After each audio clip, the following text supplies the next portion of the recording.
Rockwell mountain retreat, Kakkadampoyil, Nayadampoyil. വേനൽ മഴയിൽ തകർന്നത് ജലീലിന്റെ പ്രതീക്ഷകൾ. ഇന്നലെ രാത്രിയിലുണ്ടായ ശക്തമായ കാറ്റിലാണ് വഴിക്കടവ് പൂവത്തിപ്പൊയിലെ പുല്ലംതൊടി ജലീലിന്റെ 300ഓളം നേന്ത്രവാഴകൾ നിലംപൊത്തിയത്. 600ഓളം വാഴകൾ ഉണ്ടായിരുന്ന കൃഷിയിടത്തിൽ ഇനി അവശേഷിക്കുന്നത് 300-ൽ താഴെ വാഴകൾ മാത്രമാണ്. കുലച്ച് വിളവെടുപ്പിന് പാകമായി വരുന്നതിനിടയിലാണ് ജലീലിന്റെ സ്വപ്നങ്ങൾക്ക് മുകളിൽ കരിനിഴൽ വീഴ്ത്തി കാറ്റ് ആഞ്ഞുവീശിയത്. വിലയിടിവിനൊപ്പം കാറ്റുകൂടി എത്തിയതോടെ ജലീൽ വലിയ കടക്കണിയിലാകും. ബാങ്ക് വായ്പയെടുത്തും സ്വകാര്യ വ്യക്തികളിൽ നിന്നും കടം വാങ്ങിയുമാണ് വാഴക്കൃഷി നടത്തിവരുന്നത്. കൃഷിവകുപ്പ് അടിയന്തരമായി ഇടപെട്ട് നഷ്ടപരിഹാര തുക നൽകാൻ നടപടി സ്വീകരിക്കണമെന്നാണ് ജലീൽ ആവശ്യപ്പെടുന്നത്. ഇത് വൈക്കടവ് പൂവത്തിപ്പോയ ടീസൻ്റെ ഒന്ന് അറിയാം. അവിടെയാണ് ഇന്നലെ രാത്രി ഏകദേശം ഒരു 8 മണിയോടുകൂടി അതിശക്തമായൊരു കാറ്റുണ്ടായി.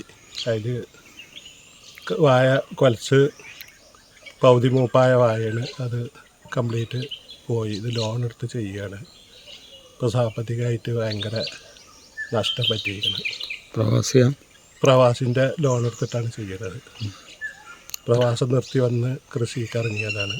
എത്ര വാഴയാണ് മൊത്തം ഉണ്ടായിരുന്നത്? ഇത് 600 വാഴ ഉണ്ട്. അതിൽ 30% നാശമായി.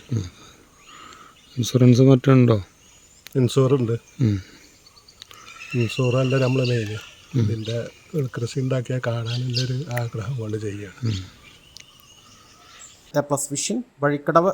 ഉയരങ്ങളിൽ രാപ്പാർക്കാം, കണ്ണുകളിൽ കുളിർമിയേകും കാഴ്ചകളുടെ ആനന്ദവിസ്മയമൊരുക്കി റോക്ക്വെൽ മൗണ്ടൻ റിട്രീറ്റ്. സമുദ്രനിരപ്പിൽ നിന്ന് 3000 അടി ഉയരത്തിൽ ഊട്ടിയും കൊടൈക്കനാലും നൽകുന്ന കുളിർമയും സൗന്ദര്യവും കക്കാടംപൊയിൽ റോക്ക്വെൽ നിങ്ങൾക്ക് സമ്മാനിക്കും. കലാത്മകമായി സജ്ജീകരിച്ച് 8 ഹട്ടുകളും പ്രത്യേകം സജ്ജമാക്കിയ swimming pool, children's play area, restaurant സൗകര്യം എല്ലാം കൊണ്ടും നിങ്ങളുടെ ഫാമിലിക്കൊപ്പം ആനന്ദവേളകൾ ആഘോഷമാക്കാം. Rockwell mountain retreat, Kakkadampoyil, Nayadampoyil.